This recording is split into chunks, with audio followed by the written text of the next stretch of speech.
Bem, e agora vamos para a conversa no Jardim. Hoje eu tenho a satisfação de receber uma irmã amiga, Aquela Araújo. Bom dia, minha querida, como vai? Tudo bem? Tudo bem. Bom, Aquela já é parceira nossa aqui nesse programa, vocês sabem disso. Durante muito tempo ela fez a leitura dos poemas e agora tem um quadro criado especificamente para ela, que é a leitura não de poemas, a leitura de fragmentos de uma obra qualquer para instigar o leitor a buscar esta obra. É uma tentativa nossa de fazer com que as pessoas encontrem motivação para ler. A dona Aquela, já que nós estamos falando em ler, você está entrando na universidade, está participando de coisa na universidade, acaba de defender uma dissertação, escreveu uma dissertação de mestrado. O que acontece com a poesia que não está presente na escola? A que você atribui isso? Eu acho que é falta de leitor de poesia, né? A gente não pode ensinar poesia se não for leitor de poesia. E acho que tem muito desse medo a tentativa de explicar a poesia trai muita poesia, né? Então, acho que a gente só consegue falar sobre poesia se a gente conseguir fazer um diálogo com o aluno, né? Com o meu aluno que está lendo. Eu preciso ouvir o que ele viu naquele poema, porque não é o mesmo que eu vi, né? Então, para a gente poder discutir o poema, a gente poder se aprofundar e tentar não interpretar o poema, mas tentar compreender de que forma aquilo ali é construído, a gente tem que primeiro ser um leitor. E o que está faltando é leitor de poesia. Bem, o que a Aquela falou aí, houve uma época em que se lia poesia na escola. Era uma poesia rimada e metrificada, e essa poesia rimada e metrificada, ela te dá um roteiro, não é, Aquela? Uma medida. Ai, que saudade que eu tenho da aurora da minha vida, da minha infância querida. Tem uma medida que adoça o ouvido, além da rima, não é verdade? Isso. Não é? Minha terra tem palmeiras, onde canta o sabiá. O certo é que todo mundo lia um punhado de poemas, pelo menos uns 5, 6. Os autores eram quase sempre os mesmos. Gonçalves Dias, Casimiro de Abreu, o Raimundo Corrêa com as Pombas, e não se chegava ao modernismo. Mas, de alguma forma, os meninos iam se acostumando com a poesia. Hoje está extremamente complicado. Nas minhas andanças por aí, eu vejo que os professores têm muita dificuldade para trabalhar a poesia em sala de aula, notadamente a poesia moderna, não é? Que não tem essa medida, né? roteiro. Não tem roteiro, ela não oferece não dá para programar, né? Assim, quando você vai ler a poesia moderna, acho também que tem muito uma crise de senso estético, sabe? Assim, eu li há pouco tempo uma frase da Hilda Rich, que ela fala que... Está falando sobre a poesia, ela fala assim, não importa muito entender, importa que seja bonito. Então, poesia tem muito de música, tem muito de ritmo, tem muito de você poder parar para tentar olhar aquilo ali, porque, na verdade, a poesia é sempre um espelho, né? Quando a gente está vazio, esse espelho não vai mostrar nada.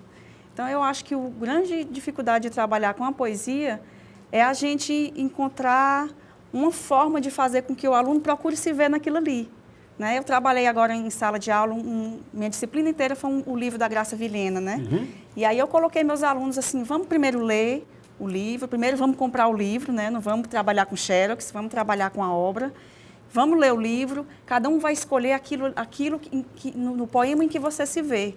E aí eu fui trabalhando com meus alunos individualmente, né? E era engraçado porque os poemas são todos bons, né? Mas, assim, o que cada aluno via naquele poema era completamente diferente da de visão um outro, que você meu. tem. E eu acho que essa é a grande mágica de trabalhar a poesia, né? Certa feita, o embaixador Alberto da Costa Silva me contou uma coisa muito curiosa. Ele disse que, muito pequeno, ainda nem sabia ler, o pai o colocava aqui no colo, a cabeça na perna do pai, e o pai lendo Baudelaire em francês. Claro que o garoto não estava entendendo nada, mas o que você falou, havia uma musicalidade, havia um ritmo que ia embebedando o menino dessa beleza estética que eu acho fundamental. Eu tenho uma tese, não é minha, evidentemente, mas na medida do possível eu procuro defendê-la. Nós temos que procurar educar pelo sentido, né, Kéula? A escola tem que ser bonita toda, não é verdade? Exato. A porta da escola, as flores da escola. Lembro que uma vez cheguei numa escola de meninos ricos em Teresina e havia flores de plástico na janela. Eu falei para a diretora da escola, mas minha senhora, flores de plástico? Ela falou, pois é, não murcham, não sujam. Aí fica não difícil. Perfumam também. Não, também não perfuma. E fica muito difícil você trabalhar, não é, beleza num ambiente, não é, em que as pessoas estão trabalhando com flores de plástico. Mas eu queria conversar uma coisa com vocês. E eu trouxe a Kéula aqui hoje, além da alegria de recebê-la sempre, é o fato de nós estarmos preparando uma antologia, vamos chamar de antologia, que é uma coisa meio pretensiosa, mas uma coletânea, que deve ser lançada, se Deus for servido, no dia 25, né, Kéula? Se Deus for servido, porque nós estamos correndo contra tudo, contra todos. Kéula, quando eu lancei o embrião do Baião de Todos, você não era nascida, seguramente não. Eu lancei em 1976, o Paulo organizou uma coletânea com 6 poetas e nós fizemos um livrinho mimeografado e com capa colada com grude.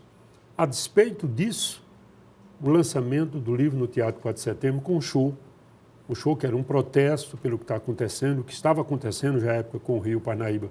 Nós vendemos toda uma edição na noite de lançamentos, 800 livros. Isso não acontece mais. Não acontece mais, não, meu Deus, olha que saudade que eu tenho, não é? 800 livros vendidos numa noite no lançamento no Teatro 4 de Setembro. Mas, do pessoal que participou do livro, 2 eram mais ou menos conhecidos, o Ardi Filho e o Chico Miguel de Moura, e o Paulo Machado, o João de Lima, o Afonso Lima e um outro que eu não lembro agora quem era, Aldodó Macedo. E deles todos, só o Paulo vingou. É uma coisa curiosa, não é? Quer dizer, num conjunto de meninos todos com as mesmas aspirações de chegar adiante, a poesia ela é muito exigente, não é?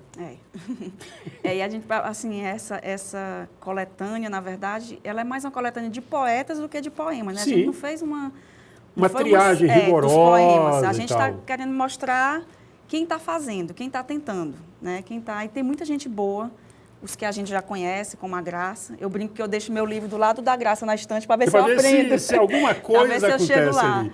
Mas, assim, tem esses consagrados, o Paulo Machado, né? E tem muita gente nova que foi uma surpresa, gente muito nova, né? Uma menina de 16 anos, né? Que o senhor Sim, a Lívia, não é? Lívia. Não é? E é uma surpresa, assim, você já percebe ali no texto dela um vocabulário diferente da maioria das pessoas da idade dela.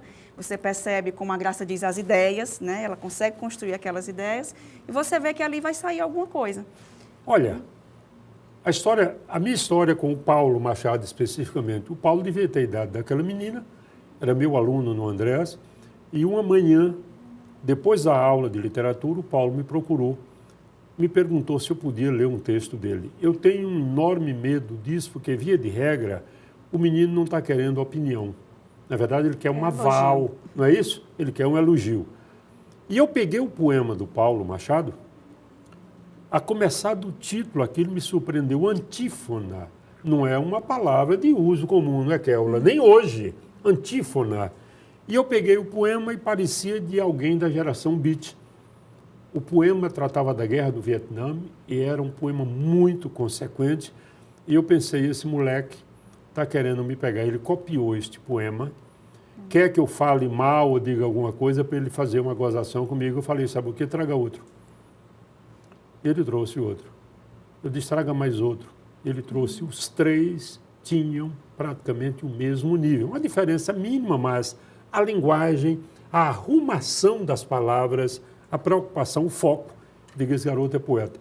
E comecei a publicar o Paulo Machado no jornal O Estado. Foi a primeira vez que eu publiquei o Paulo. E no ano seguinte, o Paulo já estava arrumando essa coletânea que foi feita por ele. Bem, o livro que está saindo aí são 48 poetas. Não é pouca gente, não. 48 poetas. Nós procuramos pegar todo mundo que, de alguma forma, está fazendo um trabalho em Teresina que tem alguma consequência.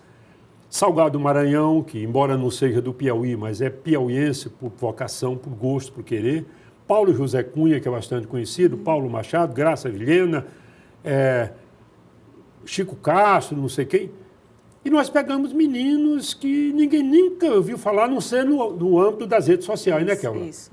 Tem, já não é tão desconhecido, mas o Demetrios, eu acho que é a grande voz dessa geração mais nova, porque não é? Você vê uma preocupação não só com a linguagem, mas o trabalho mesmo com o texto dele é enxuto, né? Tudo é muito, muito organizado, você vê uma dedicação, né? Não é só... Ele não está falando, né? Não é uma brincadeira de fazer, não. Exato. Ele tem um projeto, não é? E tem o Tiago. O Tiago é mais festivo, né? O Tiago é mais multimídia. Ele canta, ele toca, ele faz poesia, ele desenha. Tem o Rodrigo também, que eu tenho que destacar, né? Porque o Rodrigo tem aquela poesia diferente, é uma poesia de periferia, né? De mercado velho, de cheiro de praça, cheiro de urina.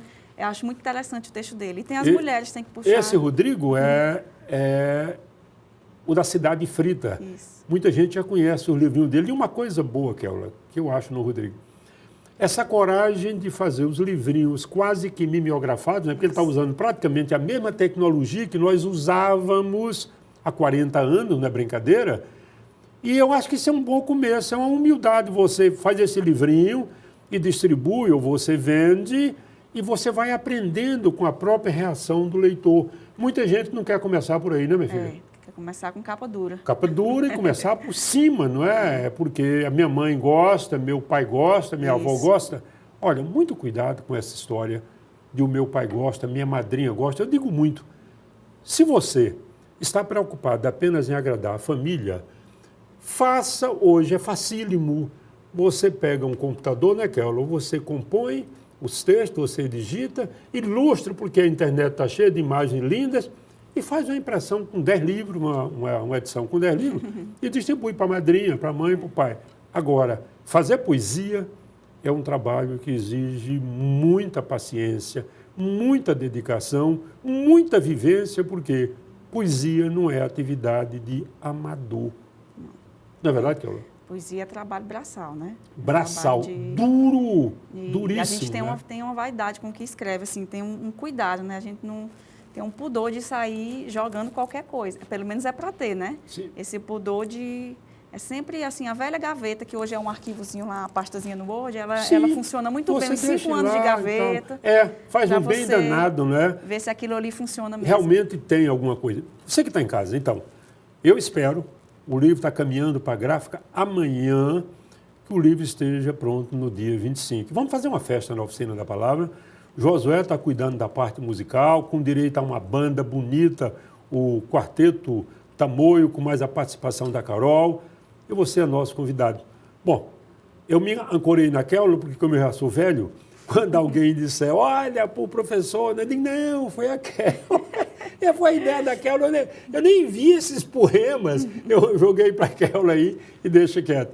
Mas agora, falando sério, o bom é que nós, Kelma, promovemos esse diálogo necessário entre tantas vozes dispersas na Chapada, não é? Isso. Tem muita gente fazendo e pouca gente conversando sobre o fazer, não é verdade? Isso, é verdade. Lança-se um livro, normalmente lá na livraria do Leonardo, não é? E aparece o que é, Kelma? 15 pessoas, 20 pessoas. Só a e ninguém conversa nada sobre aquele lançamento, não é? Terminou, acabou, o livro não existe mais. Eu espero que esse Baião, o nome não por acaso é Baião Todos, caia na graça do público e o público possa falar pelo menos mal do nosso livro. Bom, uma cajuína para comemorar, tchan, tchan, tchan, tchan. Sucesso aos meninos e sucesso a você, porque o pessoal acha uma rosa aqui mais consentânea. Acho que essa aqui está boa, Kelma. Pronto. Cuidado com os espinhos, porque vai que tu vai dizer um palavrão aqui, não é legal. Minuto só, já estaremos de volta.